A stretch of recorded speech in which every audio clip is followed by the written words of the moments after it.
बिस्मिल्लाहिर्रहमानिर्रहीम। अस्सलाम वालेकुम व्यूअर्स, उम्मीद करती हूँ आप लोग खैरियत से होंगे।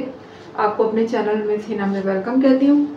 तो क्लास हम लोग class 9 math syntax book board chapter number 1 real and complex number continue है, जिसका आज हम टॉपिक पढ़ने जा रहे हैं रेडिकल एंड रेडिकेंट। ठीक है, एक्सरसाइज 1.3 स्टार्ट करने से पहले आप इनके बारे में जान लीजिए कि रेडिकल एंड रेडिकेंट क्या होता है। ठीक है, और इनके सारे रूल्स या इनकी प्रॉपर्टीज़ के बारे में जानने कि इनको कैसे यूज़ किया जाता है, ताकि आपके लिए एक्सरसाइज 1.3 को यूज़ करना, उसको स्टार्ट करना ज़्यादा इजी हो जाए। ठीक है, क्योंकि एक्सरसाइज 1.3 सब रेडिकल एंड रेडिकेंट पे ही बेस करती है। तो आइए इनके बारे में जानते हैं कि ये क्या है।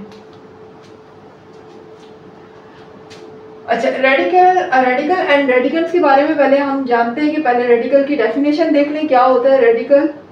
A radical is an expression containing a square root। Radical जो है वो एक एक्सप्रेशन है जो एक स्क्वायर रूट पर कंसिस्ट होता है, मुश्तमिल होता है। ठीक है, अब स्क्वायर रूट क्या होता है? ये जो आपको साइन नजर आ रहा है इसे स्क्वायर रूट कहते हैं। ठीक है, और इस स्क्वायर रूट को रेडिकल भी कहा जाता है। ठीक है, लेकिन इस चैप्टर में हम इस स्क्वायर रूट को रेडिकल के नाम से पढ़ेंगे। ठीक है, तो हम इसके दो नाम हैं, हम इसको रेडिकल भी कह सकते हैं और इसको स्क्वायर रूट भी कह सकते हैं। आपकी मर्जी है, आप जो मर्जी कहना चाहें। स्क्वायर रूट भी कहा जाता है इसको और रेडिकल भी कहा जाता है। ठीक है, सेकेंड डेफिनेशन देख लें। सेकेंड डेफिनेशन है हमारी रेडिकेंट। अब रेडिकेंट क्या है? अ नंबर और expression inside the radical is called radicand. ऐसा नंबर या ऐसा एक्सप्रेशन जो रेडिकल के अंदर लिखा हो, रेडिकल के अंदर यानी स्क्वायर रूट के अंदर लिखा हो, वो क्या कहलाता है? वो हमारा कहलाता है रेडिकेंट। क्या कहलाता है? रेडिकेंट। एग्जाम्पल देख लें, जैसे कि हमारा एक स्क्वायर रूट है, ठीक है, इसके अंदर लिखा हुआ है 5। अब ये जो अंदर लिखा हुआ है ना इनसाइड 5, ये हमारा कहलाएगा रेडिकेंट। क्या होगा? रेडिकेंट। अब आ जाते हैं इंडेक्स की तरफ। इंडेक्स देख लें। And index is a number written on the top left of the radical. Index एक ऐसा नंबर होता है जो कि रेडिकल के, यानी कि ये जो रेडिकल साइन है हमारा अंडर रूट स्क्वायर रूट, इसके लेफ्ट टॉप पे लिखा होता है, यहाँ पे लिखा होता है। ये देखिए नजर आ रहा है आपको, छोटा सा, और ये लिखने में बहुत छोटा होता है, यानी आम एक नॉर्मल नंबर से बहुत छोटा लिखा जाता है। ये इतना बड़ा नहीं लिखते यहाँ पर 3 कि वो मल्टीप्लाई नहीं हो रहा होता है। यहाँ पर एक्चुअली ये इंडेक्स को शो कर रहा होता है। जस्ट लाइक हम पावर लिखते हैं ना किसी नंबर की, तो पावर कैसी लिखी जाती है? स्मॉल फॉर्म में लिखी जाती है। ये भी पावर ही होती है एक तरह से, लेकिन ये सिर्फ और सिर्फ रेडिकल के बाहर लिखी जाती है इस तरह से। तो ये इंडेक्स कहलाती है। क्या कहलाती है? ये इंडेक्स। इसको मैंने इस तरह से यहाँ लिख दिया है इंडेक्स। ये सारा आप कॉपी कर लीजिएगा अपने पास, ये एमसीक्यूज में आ सकते हैं। They are very much important. Access आपकी जो डेफिनेशन है, ये बहुत डेफिनेशन इंपॉर्टेंट है, इनको अच्छी तरह से याद कर लीजिएगा। ये बहुत इंपॉर्टेंट इस लिहाज से भी है कि ये एमसीक्यूज में आ सकती है। ठीक है, तो आइए फिर हम इनके प्रॉपर्टीज के बारे में जानते हैं कि रेडिकल्स की प्रॉपर्टीज क्या है। तो क्लास आ गए, अब हम इनके रूल्स की तरफ। रेडिकल के रूल्स क्या होते हैं, इनके रूल्स के बारे में पढ़ेंगे। Rules of radical. तो रूल नंबर 1 देखिएगा। रूल नंबर 1 क्या है? अगर दो वैल्यू हमारी रूट के अंदर लिखी हुई हैं, इस तरह से स्क्वायर रूट के अंदर लिखी हुई है, या आप रेडिकल कह देते हैं। क्योंकि मेरी आदत रूट बोलने की है तो मैं बार बार उसे स्क्वायर रूट कहूंगी, लेकिन चूंकि इस चैप्टर में रेडिकल का नाम लिया गया तो आप रेडिकल भी कह सकते हैं, आप स्क्वायर रूट भी कह सकते हैं। बोथ आर राइट, कोई मसला नहीं है इसमें। ठीक है, अच्छा, अब square root A and multiply by square root B, ठीक है, ये दोनों अलग अलग रूट में है लेकिन मल्टीप्लाई हो रहे हैं, तो हम इनको एक साथ लिख सकते हैं और एक ही रूट में लिख सकते हैं। अलग अलग रूट में लिखे हुए ना, हम एक ही रूट में लिख सकते हैं। एग्जाम्पल के लिए आप कोई नंबर देख लें। फर्स्ट करें कि एक नंबर मेरे पास 3 लिखा हुआ है रूट के अंदर, और एक नंबर मेरा 5 लिखा हुआ है रूट के अंदर। अब दोनों चूंकि मल्टीप्लाई हो रहे हैं और दोनों रूट के अंदर है, तो हम इनको एक ही रूट में लिख सकते हैं। ऐसे एक बड़ा सा रूट बनाएंगे और दोनों को एक ही रूट के अंदर इस तरह लिखा जा सकता है। ठीक है, लेकिन इसके लिए एक कंडीशन होनी चाहिए कि दोनों नंबर रूट के अंदर हो। अगर एक रूट के अंदर और एक रूट से बाहर होगा तो फिर ऐसे नहीं लिखा जा सकता। ठीक है, दो नंबर मल्टीप्लाई हो रहे हो और दोनों रूट के अंदर हो, तब हम उनको एक रूट के अंदर इस तरह से लिख सकते हैं। सेकेंड रूल हमारा है कि अगर दो वैल्यू डिवाइड हो रही हो और दोनों रूट के अंदर हो, तो हम इनको डिवाइड की फॉर्म में एक ही रूट के अंदर इस तरह से लिख सकते हैं, यानी अलग अलग इस तरह से न्यूमिनेटर और डिनोमिनेटर का रूट बनाने की जरूरत नहीं है। दोनों वैल्यू को एक ही रूट बनाया बड़ा सा और दोनों को अंदर एक साथ लिख सकते हैं हम। जैसे फॉर एग्जाम्पल यहाँ पर कोई वैल्यू लिखी हुई है 4, ये भी रूट के अंदर है, और नीचे वैल्यू लिखी हुई है 7, ये भी रूट के अंदर है। ठीक है, अब मुझे क्या करना है, क्योंकि दोनों रूट के अंदर है और डिवाइड हो रही है, तो फिर मैं क्या कर सकती हूँ, एक ही रूट बनाऊंगी और दोनों को एक साथ लिख दूंगी। ये हमारी रूल नंबर 2 है। यानी हमें डिवाइड हो या मल्टीप्लाई हो, अलग अलग अगर रूट में लिखा हुआ है और मल्टीप्लाई हो रहा है तो हम उसे एक ही रूट में लिख सकते हैं दोनों नंबर को। इसी तरह अगर डिवाइड हो रहे हैं और दोनों रूट के अंदर है, ये कंडीशन लास्ट में होनी चाहिए कि दोनों रूट के अंदर हो, तब हम ऐसा कर सकते हैं कि एक ही रूट के अंदर दोनों वैल्यू को लिखें। रूल नंबर 3 पर आ जाइए। देखिए यहाँ पर अगर एक ए है वैल्यू और सेम वही वैल्यू दूसरे डिनोमिनेटर में रूट के अंदर लिखी हुई है, तो उसका आंसर हमेशा ए आएगा, ये रूट खत्म हो जाएगा। अब कैसे होगा, मैथ्स में अगर आपका डिवाइड में डिनोमिनेटर में रूट आ रहा है तो कोशिश करें कि डिनोमिनेटर में रूट नहीं आना चाहिए। हम उस रूट को कैसे खत्म करते हैं ये सीखिए। जैसे फर्स्ट करें, एक नंबर ऊपर 3 लिखा हुआ है और मेरा दूसरा नंबर लिखा हुआ है √3, यानी नंबर सेम है, ये भी 3 है ये भी 3 है, जैसे ये ए है ये है, बस एक रूट के अंदर है और दूसरा रूट से बाहर है। अब मुझे क्या करना है, मुझे डिनोमिनेटर में जो रूट लगा हुआ है मुझे इसको खत्म करना है, क्योंकि डिनोमिनेटर में रूट मैथ्स के अकॉर्डिंग बहुत अच्छा आंसर नहीं समझा जाता। तो कोशिश करें अपने आंसर को कभी डिनोमिनेटर में रूट नहीं आना चाहिए। ठीक है, अब मुझे कैसे खत्म करना है, तो उसको खत्म करने का एक बहुत अच्छा तरीका है कि मैं क्या करूं, मल्टीप्लाई भी अंडर रूट से कर दूं, स्क्वायर रूट से कर दूं, और डिवाइड भी स्क्वायर रूट से कर दूं। ठीक है, मैं दो काम करूंगी, इसको मल्टीप्लाई और डिवाइड दोनों को स्क्वायर रूट से कर दूंगी, सेम यही नंबर होगा। ठीक है, अब उसका होगा क्या, देखिए ये तो रूट से बाहर है और ये है रूट के अंदर।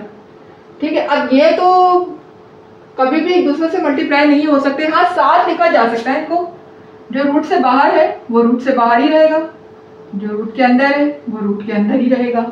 इस तरह हम साथ लिख सकते हैं, लेकिन इनको मल्टीप्लाई नहीं कर सकते। डिवाइड में क्या होगा, ये जो दोनों ही रूट के अंदर है, ठीक है, ये नंबर दोनों ही रूट के अंदर है, तो हम इनको एक साथ एक ही रूट में लिख सकते हैं। जैसे ऊपर हमने पढ़ा कि अगर दो नंबर मल्टीप्लाई हो रहे हैं, दोनों मल्टीप्लाई हो रहे हैं ना नीचे डिनोमिनेटर में, क्योंकि बीच में मल्टीप्लाई का साइन है, तो ये दोनों मल्टीप्लाई हो रहे हैं, तो मैं इन्हें एक ही रूट में लिख सकती हूँ।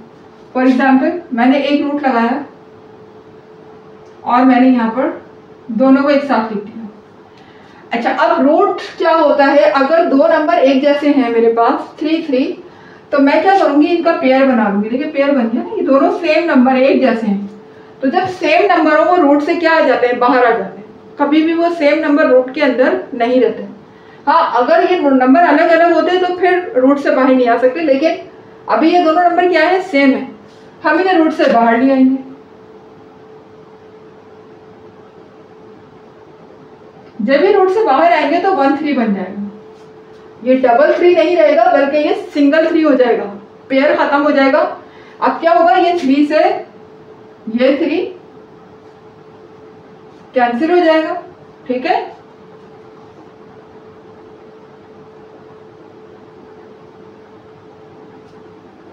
और मेरा आंसर आ जाएगा √3। ठीक है,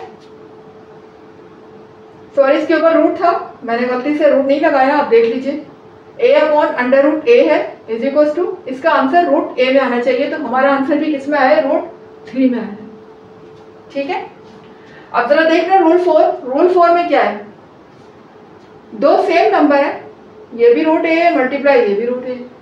अब हमने क्या किया, इन दोनों को, चूंकि एक ही सेम नंबर है और दोनों रूट के अंदर है, तो हम एक साथ लिख सकते हैं इनको, और चूंकि सेम नंबर है इसलिए मैं पावर इनकी क्या लगा सकती हूँ, स्क्वायर लगा सकती हूँ, क्योंकि दोनों सेम है। कितने ए हैं यहाँ पर, 2 ए हैं, तो मैं इनकी पावर 2 पर 2 लगा सकती हूँ। अगर यहाँ पर 3 ए होते तो मैं पावर 3 लगा देती, 4 होते तो मैं पावर 4 लगा देती। क्योंकि यहाँ पर ए कितने हैं, 2 हैं और 2 मल्टीप्लाई हो रहे हैं, तो इनकी बेस क्या है, बेस इनकी 1 है, ये 1 है, ये 1 है, तो इनकी बेस क्या हो जाएंगी, ऐड हो जाएंगी। सॉरी बेस कह रही हूँ, पावर, इनकी पावर जो है वो ऐड हो जाएगी। तो जब पावर ऐड होंगी तो 1 + 1 क्या हो जाएगा, 2 हो जाएगा। ठीक है, तो मैंने क्या किया, इनको एक साथ लिख दिया रूट के अंदर और उसके ऊपर पावर स्क्वायर लगा दी, तो इसका आंसर ए होगा। अब इसका आंसर ए कैसे होगा, ए इसलिए होगा क्योंकि ये जो स्क्वायर है ना मेरा, ये रूट से कैंसिल हो जाएगा।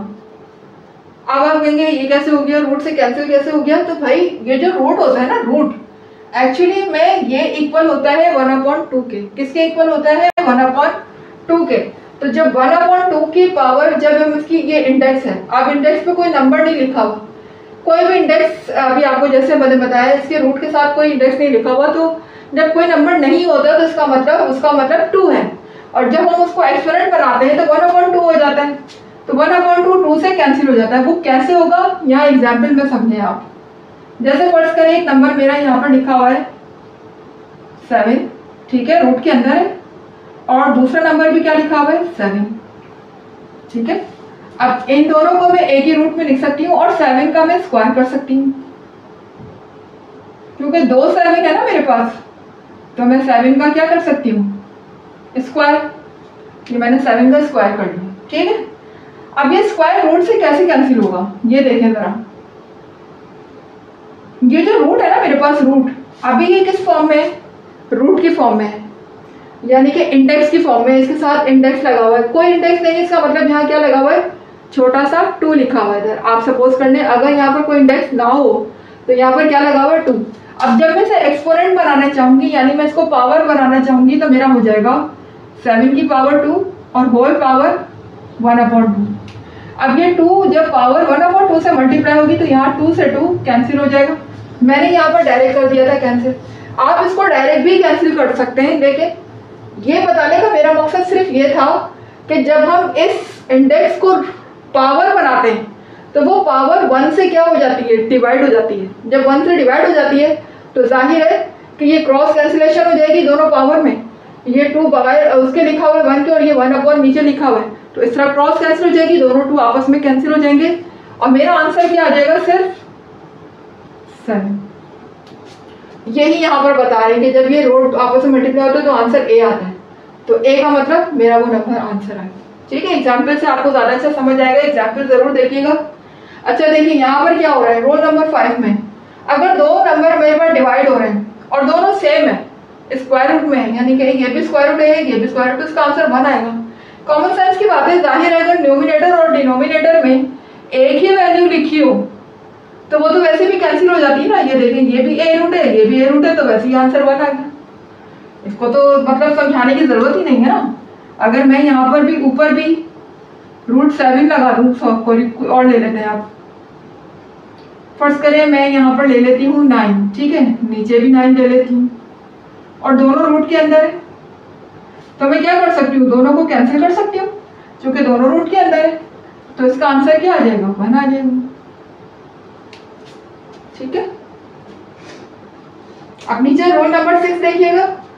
देखिए इस तरह से अगर मेरा लिखा हो कोई भी नंबर, एक बाहर हो, एक रूट के अंदर हो, फिर एक बाहर हो, फिर एक रूट के अंदर हो, लेकिन रूट के अंदर जो वैल्यू लिखी हो वो सेम हो दोनों में, यानी इसमें भी ए हो, इसमें भी ए, ऐसा हो रहा है कि एक ही नंबर हो, तो उस सूरत में क्या होता है कि वो जो रूट के अंदर वाली वैल्यू होती है वो 1 टाइम आती है और बाहर वाले नंबर एक दूसरे से प्लस हो जाते हैं। अगर माइनस हो रहे हो तो माइनस हो जाते हैं। दोनों साइन लगाने का मकसद यहाँ पर यह है कि ये दोनों नंबर प्लस भी हो सकते हैं और माइनस भी हो सकते हैं। माइनस हो रहे हो तो आपस में माइनस हो जाएंगे और प्लस हो रहे होंगे तो प्लस हो जाएंगे। ठीक है, अब एग्जाम्पल से समझिए।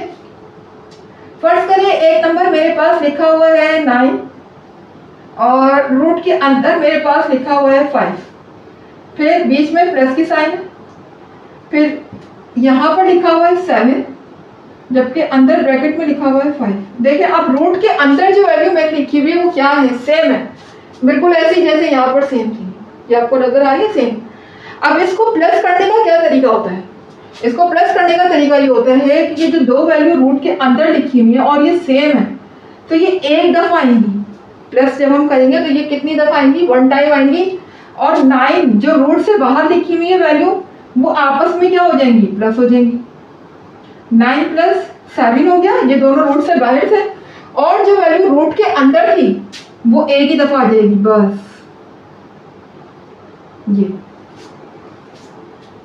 ठीक है। 9 प्लस 7 हम कर दें, कितना होता है 9 प्लस 7?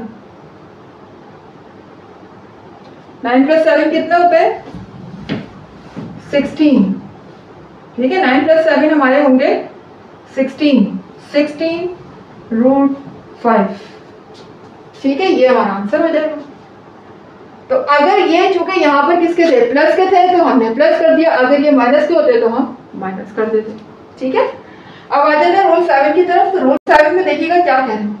ये कह रहे हैं कि a अपॉन बी की पावर अगर माइनस में हो और वो रूट के अंदर लिखा हो तो कैसे सॉल्व करेंगे। तो भाई हम सिंपल सी बात है, हमें जो पावर जो माइनस लगी होती है उसको हमें सबसे पहले किस में बनाना होता है, प्लस में। माइनस पावर को सबसे पहला काम हम क्या करते हैं, प्लस में कन्वर्ट करते हैं। तो प्लस में कन्वर्ट करने का सबसे आसान तरीका ये है कि आप उस वैल्यू को पलट दें, यानी न्यूमिनेटर को डिनोमिनेटर कर दें, डिनोमिनेटर को न्यूमिनेटर कर दें। जैसे ये बी नीचे लिखा हुआ है, ये ऊपर आ जाएगा, ए ऊपर लिखा हुआ है, नीचे चला जाएगा, तो इनकी पावर प्लस हो जाएगी। फिर माइनस एन नहीं रहेगी, क्या रह जाएगी, प्लस एन। एग्जाम्पल से समझ लें, जैसे फॉर एग्जाम्पल एक नंबर मेरा ऊपर लिखा हुआ है 5, दूसरा नंबर मेरा नीचे लिखा हुआ है 11। ठीक है, और इनके ऊपर एक पावर लगी हुई है, रूट लगा हुआ है इनके ऊपर। ठीक है, और एक पावर इनके ऊपर लगी हुई है, फर्स्ट करें -3 लगी है। ठीक है, -3 पावर लगी हुई है इनके ऊपर। अब मुझे इस पावर को प्लस बनाना है। कोई भी पावर अगर माइनस में होती है ना, उसको सबसे पहला काम ये होता है उसको प्लस बनाना। अब मुझे अगर इस पावर को प्लस बनाना है तो मैं क्या करूंगी, मैं 11 को ऊपर ले जाऊंगी और 5 को नीचे ले आऊंगी। ये मैं 11 को ऊपर ले गई और 5 को ले आई नीचे, तो मेरी पावर क्या हो गई, अब प्लस की हो गई। ठीक है, मेरी पावर किस में हो गई, अब प्लस में। यहां देखिएगा, अब ये कह रहे हैं जी कि अगर दो वैल्यू सेम नहीं है, अलग अलग है। ठीक है, लेकिन अगर उनकी इंडेक्स सेम हो, उनका इंडेक्स सेम हो, वैल्यू बेशक अलग अलग हो, लेकिन अगर इंडेक्स सेम हो तो उनको भी हम एक साथ इस तरह एक ही स्क्वायर रूट में लिख सकते हैं या एक ही रेडिकल में लिख सकते हैं। किस तरह से, अगर फर्स्ट करें मेरे पास एक नंबर 2 लिखा हुआ है जो कि स्क्वायर रूट के अंदर है, इसकी जो इंडेक्स लगी हुई है वो क्या है, 5 है। ठीक है, ये 5 लगी हुई है। फिर मल्टीप्लाई हो रहा है दूसरे किसी नंबर से, फर्स्ट करें 3 से मल्टीप्लाई हो रहा है जिसके ऊपर रूट लगा हुआ है, और उसका भी इंडेक्स क्या है, 5 है। दोनों का इंडेक्स देखिए सेम है, 5 5। अब क्या है कि मैं इनको एक ही रूट के अंदर लिख सकती हूँ, यानी मैं इस तरह कर सकती हूँ 2 मल्टीप्लाई बाय 3, दोनों को एक ही रूट में लिखा, और चूंकि दोनों की जो इंडेक्स है वो सेम है, 5 5 है, तो मैं इंडेक्स को बस एक दफा लिख सकती हूँ इस तरह। मुझे इस तरह अलग अलग लिखने की जरूरत नहीं है। जब इन दोनों नंबर को हम एक ही रूट में लिख सकते हैं तो हम सेम इंडेक्स को भी एक दफा लिख सकते हैं। ठीक है, अब आ जाते हैं रोल नंबर 9 की तरफ। तो रोल नंबर 9 में क्या कह रहे हैं, ये देखें, अगर दो अलग अलग नंबर आपस में डिवाइड हो रहे हो और उनके जो इंडेक्स हैं वो सेम हो, तब भी उनको एक साथ इस तरह लिखा जा सकता है। एग्जाम्पल देख लेते हैं, जैसे फर्स्ट करें एक नंबर मेरे पास इसी की ले लेते हैं, 2 है, ये ऊपर लिखा हुआ है डिनोमिनेटर में, नीचे डिनोमिनेटर में, ये न्यूमिनेटर में 2 है, डिनोमिनेटर में 3 है। ठीक है, इसकी पावर भी 5 है और इसकी पावर भी 5 है, यानी दोनों की क्या है, इंडेक्स सेम है। अब मैं क्या करूंगी, एक ही रूट बनाऊंगी। मैंने बड़ा सा एक ही रूट बनाया, दोनों को एक ही रूट के अंदर लिखा 2/3, क्योंकि दोनों के ऊपर रूट है ना, और दोनों की जो इंडेक्स है वो भी सेम है, 5 5। तो मैं इस इंडेक्स को सिर्फ एक दफा यहाँ लिख लूंगी, मुझे अलग अलग लिखने की जरूरत नहीं है। तो ये थे मेरे रूल नंबर 9। उम्मीद है कि आपको समझ आ गए होंगे। अब चलते हैं अपने नेक्स्ट रूल की तरफ। तो क्लास आ गए हम अपने रूल नंबर 10 की तरफ। तो देखिए यहाँ पर क्या कर रहे हैं कि अगर हमारा कोई नंबर रूट के अंदर है और उसके ऊपर पावर लिखी हुई है m, या बाहर रूट के बाहर कोई और इंडेक्स लगा हुआ है, यानी एक्सपोनेंट और इंडेक्स दोनों आपस में चेंज है। देखिए एक्सपोनेंट कहते हैं कोई भी नंबर जिसके ऊपर पावर हो, और इंडेक्स वो होता है जो हमारा रूट के ऊपर लगा होता है। ठीक है, ये रूट के ऊपर जो पावर छोटी सी आपको नजर आती है इसे पावर नहीं, बेसिकली इसे इंडेक्स कहते हैं। तो जब इंडेक्स और एक्सपोनेंट, ये इंडेक्स और एक्सपोनेंट अलग अलग हो तो याद रखिएगा ये जो इंडेक्स है ना ये तो वैसे भी डिवाइड हो जाता है। ये देखिए इसके ऊपर पावर लगी हुई है m, और ये n इसके नीचे जाकर इस पावर से m से क्या हो जाएगा, डिवाइड हो जाएगा। एग्जाम्पल को समझते हैं। जैसे फर्स्ट करें एक नंबर अंदर लिखा हुआ है मेरे पास 11, ठीक है, और इसकी पावर मेरे पास लगी हुई है 2, इसकी पावर मेरे पास क्या लगी हुई है 2, यहाँ पर इंडेक्स मेरे पास क्या लिखा हुआ है 3, ठीक है। अब क्या करूं, अगर मैं इसको सॉल्व करूंगी तो ये जो 3 आपको नजर आ रहा है ना इंडेक्स, ये इस पावर 2 से क्या हो जाएगा, डिवाइड हो जाएगा इस तरह से। अगर मैं इस रूट को खत्म करना चाहूँ तो अगर मैं चाह रही हूँ कि मैं रूट से इंडेक्स को खत्म करके इसको एक्सपोनेंट बना दूं, यानी इसको पावर में ले आऊं, तो इसकी पावर हमेशा किससे डिवाइड होती है, इसकी पावर से जो नंबर पे पावर लगी होती है, ठीक है। और अगर यहाँ फर्स्ट करेंगे पावर ना होती तब भी हम उसको एक्सपोनेंट बना सकते, फिर हम क्या लिखते हैं, ऊपर न्यूमिनेटर में 1 लिखते हैं, वो 1 से डिवाइड हो जाती। लेकिन अभी यहाँ पर पावर लिखी हुई है तो इस पावर से डिवाइड हो जाएगी, ठीक है। तो हम लिखेंगे यहाँ पर 11, इसके ऊपर लिखेंगे पावर स्क्वायर, और ये पावर जो यहाँ पर जो 3 लिखी हुई है, जो इंडेक्स 3 लिखी हुई है, ये इसके नीचे डिवाइड हो जाएगी इस तरह से। उम्मीद है कि समझ आ रहा होगा आपको। Rule number 10। अब रूल नंबर 11 देखिएगा। देखिए रूल नंबर 11 में क्या कह रहे हैं कि अगर a के ऊपर पावर लगी हो n और बाहर इसकी जो पावर है वो एक तो सिमिलर हो इस एक्सपोनेंट से इंडेक्स, और दूसरी डिफरेंट हो, एक m हो एक n हो, तो उस सूरत में जब हम इसको इस पावर से डिवाइड करेंगे, ये तो बात समझ आ गई कि इंडेक्स हमेशा अंदर वाले नंबर की पावर से क्या हो जाती है, डिवाइड हो जाती है, यानी डिनोमिनेटर में चली जाती है।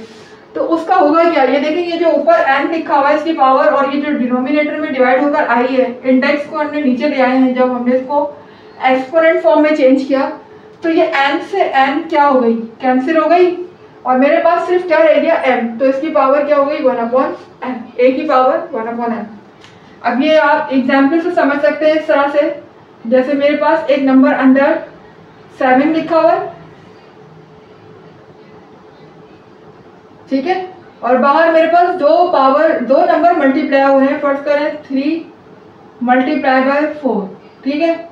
अब इस 7 की पावर को मैं यहाँ पर लगा देती हूँ 3, एक पावर को सेम कर देती हूँ, यानी कि एक इंडेक्स और एक पावर वो सेम हो जाए, जैसे यहाँ पर एक m n और n सेम थे।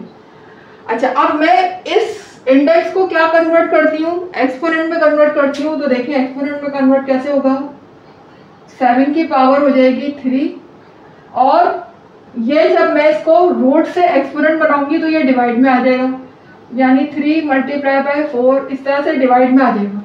अब देखिए यहाँ पर क्या होगा, 3 से 3 कैंसिल हो जाएगा, ठीक है, 3 से 3 कैंसिल हो गया, 7 की पावर क्या आ जाएगी 1/4, क्योंकि 3 से 3 तो कैंसिल हो गया ना। अब 7 की पावर मेरी क्या आ गई 1/4, बिल्कुल ऐसे ही जैसे यहाँ a की पावर 1/m आ गई थी। अब देखिए यहाँ पर क्या हो रहा है, रूल नंबर 12 में अगर अंदर मेरे पास कोई नंबर लिखा हो रेडिकल साइन के अंदर और बाहर एक्सपोनेंट लिखा हो m है, और यहाँ पर कोई पावर ना, यहाँ पर तो पावर थी ना, अब फर्स्ट करें यहाँ कोई पावर ही ना हो, तो उस सूरत में भी ये किससे डिवाइड होगी 1 से। जब कोई पावर ना हो तो फिर ये 1 से डिवाइड हो जाएगी, अगर कोई पावर होगी तो पावर से डिवाइड हो जाएगी, लेकिन अगर कोई पावर नहीं होगी तो फिर वो 1 से डिवाइड हो जाएगी एक्सपोनेंट में चेंज होने के बाद। आप एग्जाम्पल से समझ सकते हैं, जैसे कोई नंबर है मेरे पास अंदर 8 लिखा हुआ है, ठीक है, और यहाँ पर कोई भी 2 नंबर ले लेती हूँ मैं। फर्स्ट करें मैंने एक ले लिया 2 और दूसरा मैंने ले लिया 5, ठीक है। अब जब मैं इसको एक्सपोनेंट बनाऊंगी, मैं इसको एक्सपोनेंट बनाऊंगी तो 8 की पावर हो जाएगी 1/2 मल्टीप्लाई बाय 5 इस तरह से, ठीक है। ये 1 से डिवाइड हो जाएगा जब 8 के ऊपर कोई पावर ना हो, तो फिर उस सूरत में न्यूमिनेटर में क्या आ जाता है 1। अब देखिए यहाँ रूल नंबर 13, अगर इस तरह से लिखा हो रूट n उसके अंदर एक और रूट n लिखा हो, यानी कि दोनों के इंडेक्स सेम हो और डबल रूट हो। ऐसी सूरत में चूंकि दोनों इंडेक्स सेम है, हम उनको एक रूट में लिख सकते हैं और इन दोनों इंडेक्स को एक साथ लिख के इसके ऊपर पावर स्क्वायर लगा सकते हैं। चूंकि दोनों इंडेक्स आपस में क्या हो रहे हैं, मल्टीप्लाई, पावर से पावर क्या हो जाती है, मल्टीप्लाई, इनको स्क्वायर लिख सकते हैं। और अगर इस इंडेक्स से मैं एक्सपोनेंट बनाना चाहूँ तो ये किससे डिवाइड हो जाएगा, क्योंकि उसके ऊपर तो कोई पावर है नहीं, तो जब कोई पावर नहीं होती तो न्यूमिनेटर में क्या आ जाता है, 1 आ जाता है, तो ये 1 से डिवाइड हो जाएगा और n स्क्वायर डिनोमिनेटर में चला जाएगा, यानी कि नीचे चला जाएगा। एग्जाम्पल से समझते हैं, जैसे एक मेरे पास नंबर लिखा हुआ है, इसके ऊपर एक और रूट है, अंदर एक और रूट है, ठीक है, दोनों के ऊपर देखिए पावर जो है वो सेम है, इसके ऊपर भी 3 है, इसके ऊपर भी, पावर नहीं सॉरी इंडेक्स दोनों की क्या है, सेम है। और अंदर मेरे पास एक नंबर लिखा हुआ है 7, ठीक है। अब मैं क्या करूंगी, ये मेरे पास अलग अलग रूट है, इसको मैं एक रूट बना दूंगी, क्यों कि दोनों की जो इंडेक्स है वो क्या है, सेम है। तो मैं एक रूट के अंदर लिख दूंगी इस तरह से, और ये जो मेरे पास अलग अलग 3 आपको नजर आ रहा है ना, ये दोनों इंडेक्स आपस में क्या हो जाएंगी, मल्टीप्लाई, यानी मैं 3 की पावर स्क्वायर लगा सकती हूँ, क्योंकि 2 3 है तो 3 की पावर क्या हो जाएगी, स्क्वायर। अब इसको इंडेक्स को अगर मैं एक्सपोनेंट बनाना चाहूँ तो 7 के ऊपर पावर की सूरत में आ जाएगी। कैसे, मैं 7 के ऊपर ये पावर लगा दूँ तो ये 1/3 की पावर स्क्वायर हो जाएगी, इस तरह से। उम्मीद है कि समझ आ रहा होगा आपको, ठीक है। यही सारे रूल हम अपनी एक्सरसाइज में अप्लाई करेंगे, तो प्लीज़ इनकी प्रैक्टिस बहुत अच्छे से कीजिएगा, अपनी कॉपी में बार बार लिखिएगा, बार बार मेरी वीडियोस को देखिएगा, तो आपको समझ आएंगे ये रूल्स। जब ये रूल्स आपको समझ आ जाएंगे, कॉन्सेप्ट क्लियर हो जाएगा, तभी आप एक्सरसाइज स्टार्ट कीजिएगा, ठीक है। अब यहाँ पर देखिएगा रूल नंबर 14। रूल नंबर 14 में क्या है, अगर आपके इंडेक्स और एक्सपोनेंट दोनों सेम हो जाए, ऐसी सूरत में रूट खत्म हो जाता है। रूट क्या हो जाता है, खत्म हो जाता है। आंसर सिर्फ वही आएगा जो रेडिकल के अंदर लिखा होगा नंबर, लेकिन इंडेक्स और एक्सपोनेंट दोनों आपस में एक दूसरे से क्या हो जाते हैं, कैंसिल। अब कैसे हो जाते हैं जरा देखिएगा। फर्स्ट करें, अंदर मेरे पास एक नंबर लिखा हुआ है 6, इसके ऊपर रूट लगा हुआ है, यहाँ पर मेरी क्या लिखी हुई है, इंडेक्स, यहाँ पर इंडेक्स 5 लिखी हुई है, ठीक है, और 6 के ऊपर भी पावर क्या लगी हुई है, 5। अब क्या होगा देखें, अगर मैं इस इंडेक्स को एक्सपोनेंट बनाना चाहूँ तो देखिए रूट के 6 के ऊपर तो पहले ही पावर मौजूद थी, और जब ये बाहर आएगी तो इस पावर से, यानी रूट के ऊपर जो पावर लिखी हुई है इससे डिवाइड हो जाएगी। ये चीज़ तो अभी हम ऊपर पढ़ चुके हैं ना कि इंडेक्स जब भी कन्वर्ट होती है एक्सपोनेंट में, तो इसके ऊपर जो पावर लगी होती है नंबर के ऊपर अंदर रेडिकल साइन के, उस पावर से वो क्या हो जाती है, डिवाइड हो जाती है। तो मैंने भी इसको डिवाइड कर दिया इस पावर से 5 से, तो 5 से 5 डिवाइड हो गए, ये देखिए ये कैंसिल हो गए, तो मेरा आंसर क्या आ गया, सिर्फ 6, ठीक है।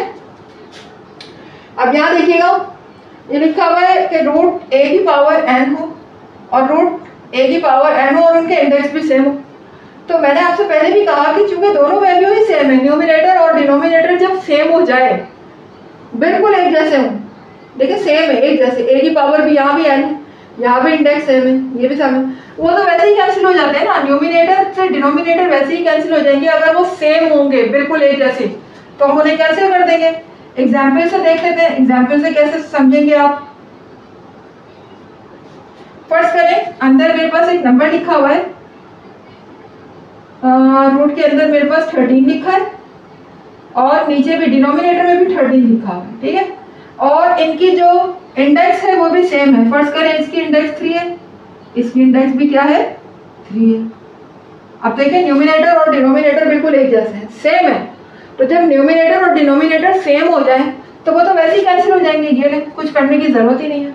आंसर मेरा क्या आ जाएगा, 1, ठीक है। तो यहाँ पर आज मेरे 15 रूल क्लास हो गए हैं कंप्लीट। उम्मीद है कि आप लोगों को समझ आ गए होंगे। ये थे हमारे रेडिकल के रूल्स, सारे रूल्स आज हम लोगों ने रेडिकल्स के पढ़े। रेडिकल्स और रेडिकेंट्स के दरमियान हमने फर्क को जाना कि क्या डिफरेंस होता है दोनों में, रेडिकेंट क्या होते हैं, रेडिकल क्या होते हैं, प्लस इंडेक्स क्या होता है, इन सब के बारे में आपको जाना, आपको पता चला, ठीक है। अब आप इनकी स्टडी कीजिएगा, इनकी प्रैक्टिस कीजिएगा, मेरी वीडियो को बार बार वॉच कीजिएगा ताकि आपको इनके डिफरेंसेस का पता चले, तभी हम इंशाल्लाह एक्सरसाइज अपनी स्टार्ट करेंगे। एक्सरसाइज 1.3 जो कि इस पूरे टॉपिक से रिलेटेड है, इन सारे रूल पे बेस कर रही है, ठीक है। तो ये रूल सीखने के बाद, इनका कॉन्सेप्ट क्लियर के बाद ही आप एक्सरसाइज 1.3 शुरू कीजिएगा, स्टार्ट कीजिएगा। तो क्लास, अगर आपको मेरे कॉन्सेप्ट पसंद आए और मेरा टीचिंग स्टाइल से आप इम्प्रेस हुए या अच्छा लगा, आपको समझ में आया, आपकी नॉलेज में इजाफा हुआ, तो क्लास आप जो है मेरी वीडियोस को लाइक कर दें, चैनल को भी सब्सक्राइब कर दें और बेल आइकन को प्रेस करके उस पर ऑल पे क्लिक कर दें ताकि आपको हर नोटिफिकेशन वक्त पे मिलता रहे। इसके अलावा मेरी वीडियोस को अपने रिलेटिव्स और अपने फ्रेंड्स में ज़्यादा से ज़्यादा शेयर करें ताकि आपके साथ साथ दूसरे लोगों की नॉलेज में भी इजाफा हो। मुझे इजाज़त दीजिएगा, मिलते हैं इसकी एक्सरसाइज नेक्स्ट क्लास 1.3 के साथ। जब तक के लिए अल्लाह हाफिज़।